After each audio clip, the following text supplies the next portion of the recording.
बिस्मिल्लाहिर्रहमानिर्रहीम, अस्सलाम वालेकुम नाजरीन। पाकिस्तान लाइव्स कंपनी के ऑफिशियल चैनल पे खुश आमदीद। गाइज, आपने एक चीज़ नोट की होगी अपनी लाइफ में कि जब भी आप किसी किस्म का कोई भी टारगेट गेन करना चाह रहे होते हैं, आप किसी किस्म का कोई बिजनेस डन करना चाह रहे हैं, आप अपना ऑफिस डेवलप करना चाह रहे हैं, आप अपने कोई किसी किस्म का कोई भी, जब आप अपनी सेल्फ को मद्देनजर रखते हैं तब आपको आपके घर से क्रिटिसिज्म स्टार्ट हो जाती है कि बच्चे ये देख लेना कि ये नुकसान का सामना ना करना पड़ जाए आपको। वो डर एक जरूर होता है, रिस्क, हर काम में रिस्क है और आपको ये खुद भी नहीं पता कि व्हेन यू विल डाई। जो सूरज अतलू हुआ था वो गरूब किस वक्त हो जाना है, ना वो आपको पता है ना वो मुझे पता है, लेकिन उस अल्लाह की पाक जात को, बेशक वो सारे इल्म का जानने वाला है, उसी ने हमें भी खल्क किया है और इस निज़ाम का खालिक है, वो बेहतर जानता है हमारे लिए वो क्या बेहतर रखता है। लेकिन अल्लाह पाक ने इंसान को खुद मुख्तार पैदा किया ताकि वो अपने लिए, ये जो कुरान मजीद में भी है कि खुली निशानियां मौजूद हैं पढ़ने वालों के लिए, हदायत वालों के लिए। So it's depend upon your state mind कि आपने कौन से एलिमेंट को पिक आउट किया हुआ है। बार बार पिक आउट का वर्ड मैं इसलिए यूज करता हूं कि आपने चूज करने होते हैं एलिमेंट्स कि कौन से एलिमेंट पे आपने स्ट्रगल करनी है, कौन सा एलिमेंट आपका होना चाहिए या कौन सा एलिमेंट नहीं होना चाहिए। अगर मैं वो 10 निशानियां मैं बयान करना चाहूं according to my own views, तो मैं समझूंगा कि मैं वो गलत नहीं होऊंगा। एक नाकाम शख्स की 10 नाकामियां। नाकाम शख्स सबसे पहले वो बहाने बनाएगा और यार ऐ नहीं होता, यार ऐसे नहीं होता, वो छोटे छोटे लेम एक्सक्यूजेस लेगा। पहली निशानी एक नाकाम बंदे की क्या, वो लेम एक्सक्यूजेस रखेगा, वो झूठे बहाने रखेगा कि जनाब मैं तो वहां गया था, अब ऐसा हुआ नहीं है या ऐसा होता नहीं है। उसके पास जवाब होगा without the basic reason. Second उसकी वो होगी कि वो सेटिस्फाई करने की कोशिश करेगा। सेटिस्फाई वो क्या करने की कोशिश करेगा कि ऐसा तो होता ही नहीं, ये लेम एक्सक्यूजेस से मैंने ये वर्ड उठाया। अब वो क्या सेटिस्फाई करेगा, यार फलाना में तो फेल हो गया, अगर मैं फेल हो गया तो फिर केड़ा बड़ा मैं तीर मार लिया। ये जो एक नाकाम शख्स की एक बड़ी निशानी होती है वो क्या, कि वो खुद को सेटिस्फाई कर रहा है।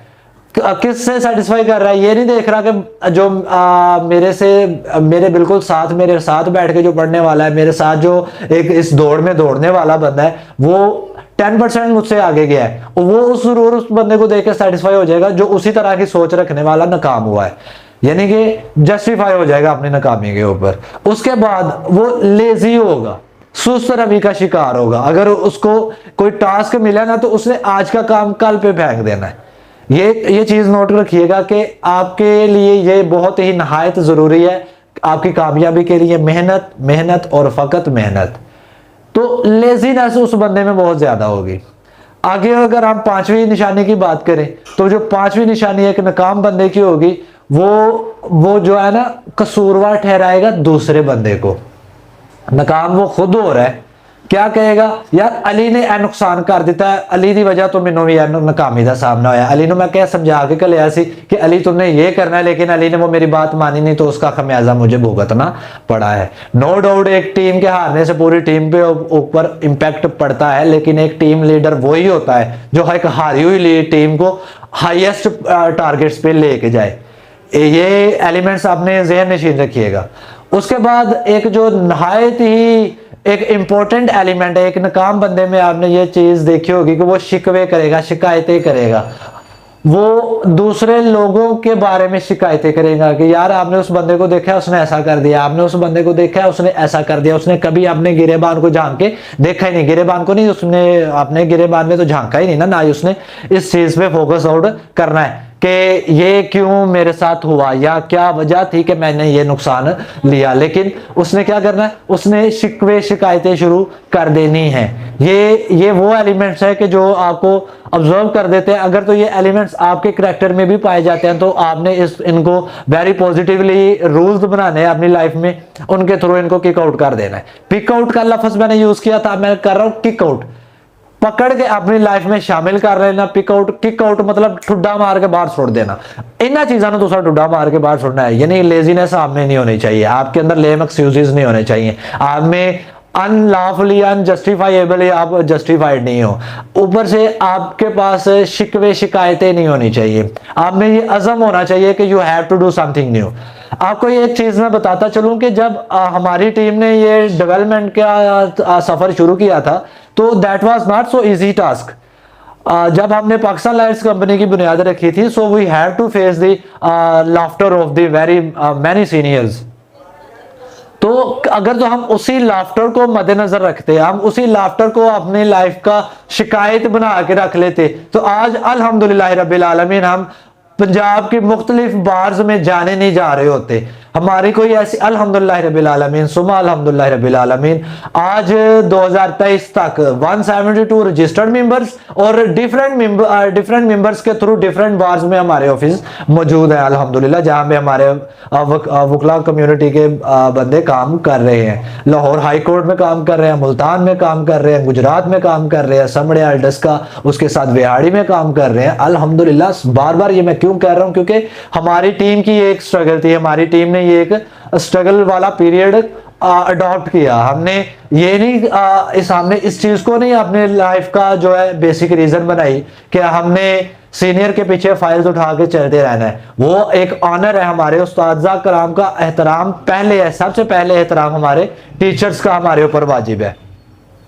लेकिन क्या ये लाजिम है आपके ऊपर कि आपने थ्रू आउट अपने जिंदगी के बेसिक 5-6 साल एक ही ऑफिस में निकाल देने और खुद इंडिपेंडेंट होने का आपने सोचना कोई नहीं, खुद आपने आर्गुमेंट करने कोई नहीं, खुद आपने केस को लिखना कोई नहीं। होता ये है आपके वालिद साहब के, आपके भाई से, आपके ताए चाचे मामे XYZ ने आपको केस एक रिकमेंड कर दिया, आपके प्रैक्टिकल टर्न्योर में आपने वो केस बुक भी किया। आपने उस केस को बुक करने के बाद क्या आपने सीनियर के पीछे आपने तरले डालने शुरू कर दिए, क्योंकि आपको खुद लॉ पॉइंट्स का इल्म नहीं था, आपको खुद ड्राफ्टिंग का इल्म नहीं था, आपने उस चीज को आज तक नाकामी का सबब बनाया हुआ है। आप खुद अपने आप को पॉलिश कर नहीं रहे और दूसरे बंदे के ऊपर आप लाफ्टर कर रहे हैं। This is the very big thing that you have to change in yourself.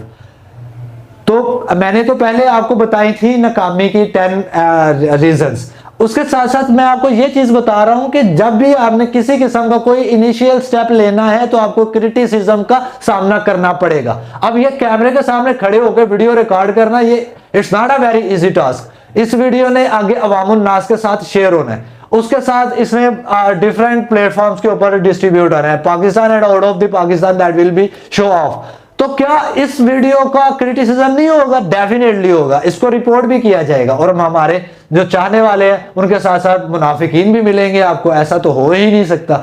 लिहाजा कोशिश ये नहीं किया करे कि आपने किसी को गिराना है। एक लाइट जल रही हो ना, ये जरा फोकस कीजिएगा, मैं एक बड़ी मजे की मिसाल देने लगा हूं।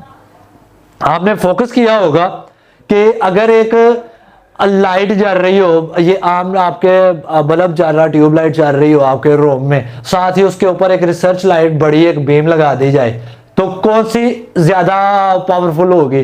जाहिर बात है वो वाली ही ज्यादा पावरफुल होगी जो हुजम में बड़ी है, जिसकी लाइट ज्यादा है, जिसकी कैपेसिटी ज्यादा है। उसने दूसरे को बुझाया नहीं है, उसने रोशनी ही इतनी कर दी कि वो छोटे वाले की रोशनी खत्म हो गई। सो खत्म भी नहीं करना किसी को जनाब, खुद को पॉलिश करना है। अपनी खूबियों को देखें, अपना टैलेंट देखें कि आपका अगर स्पीकिंग स्किल है तो आपने उसके रिलेटेड अपने आप को तैयार करना है, अगर आपकी ड्राफ्टिंग अच्छी है तो आपने उधर अपने आप को तैयार करना है, आपकी जीरा क्या है आपने उसके ऊपर अपने आप को फोकस आउट करके पॉलिश करना है, so that you have to maintain yourself.